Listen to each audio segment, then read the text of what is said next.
Hello, this is Dr. Kyle Mox. I'm Associate Dean for National Scholarships at Arizona State University, and this is a brief introduction to the Killam Fellowship, which is a program of Fulbright Canada and supports educational exchanges between Canadian and American universities.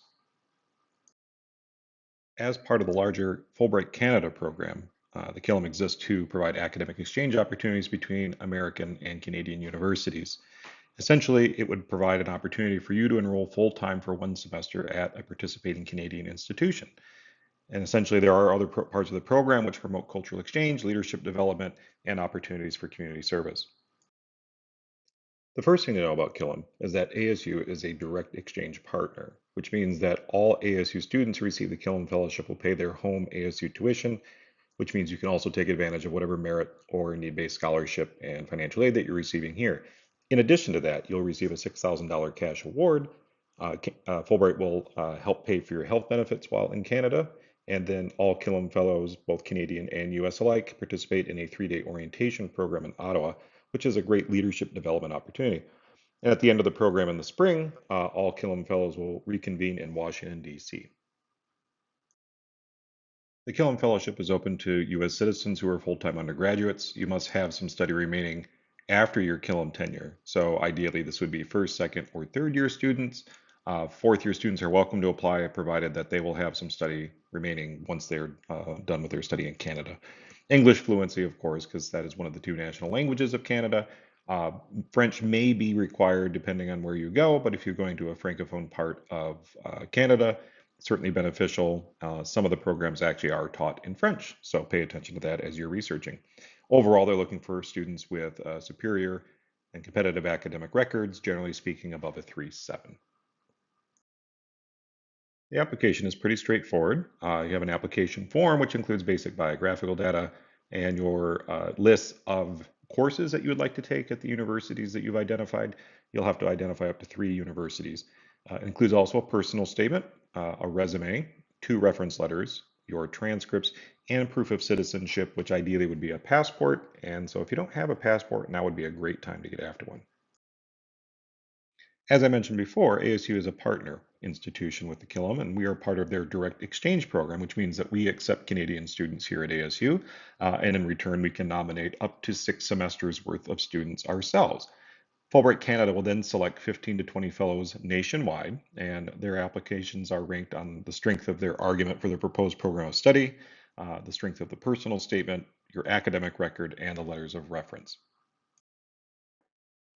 An optimal timeline would be about now. You would get started on the application. You'll need to complete an intake meeting, well, it's by the end of the term.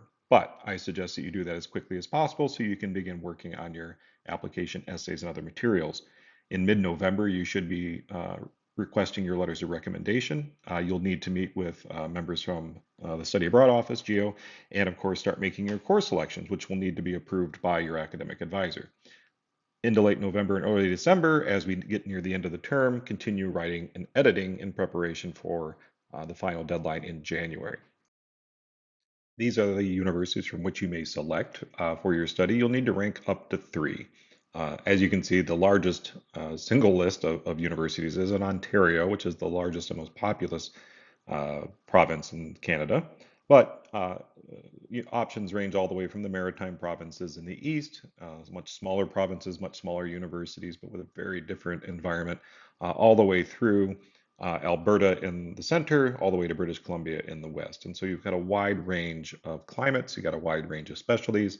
So you'll need to do your homework as you're ranking your preferred universities. Great place to do this research and figure out what programs fit your needs the best would be universitystudy.ca. Here you can research all of the different universities that participate in Killam, as well as start to look at individual coursework, departments, and things like that, so you can mount a really strong argument for why you select this university. As you're making those selections, you want to zero in on courses that are not available at ASU whenever possible. Canada-centric courses, Canadian history, Canadian policy, politics, literature, anything of that nature, or anything that's comparative would be an excellent choice. All of the courses you pick must be related to your career goals, and of course, all of the courses you select must fit your major map. So you want to be sure that you are working with your academic advisor to make good choices. The courses must be of notable quality or rigor. These are strong classes. They do these exceptionally well at this university and will help you forward your academic and professional goals. You'll need two letters of recommendation. So do approach people that you know well, people that can provide specific examples of you as a strong student. Ideally, they've taught you in college courses or supervised your research. If they're not a university faculty member, they are a well established professional and can comment on your maturity, ability to work cross culturally, independence, and things like that.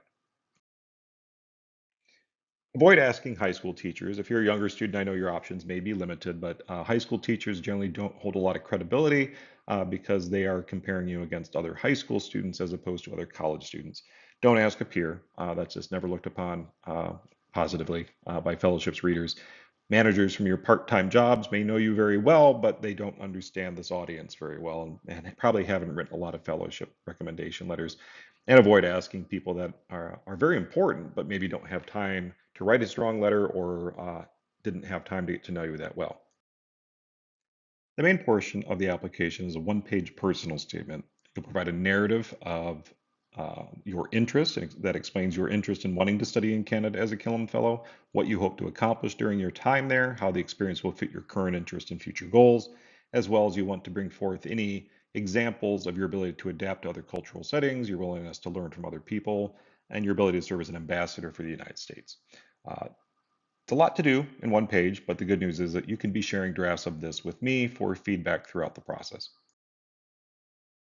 So, when you are ready to get started, if you want to check out the detailed instructions for the campus application, go to onsa.asu.edu, onsa.asu.edu, and under the Apply tab, you can find the detailed instructions for applying for nomination to Killam. As well as when you're ready to come talk to me about the process itself, you can schedule an appointment right from our website. I thank you for your time, and I hope to talk to you soon about the Killam. It's a great opportunity.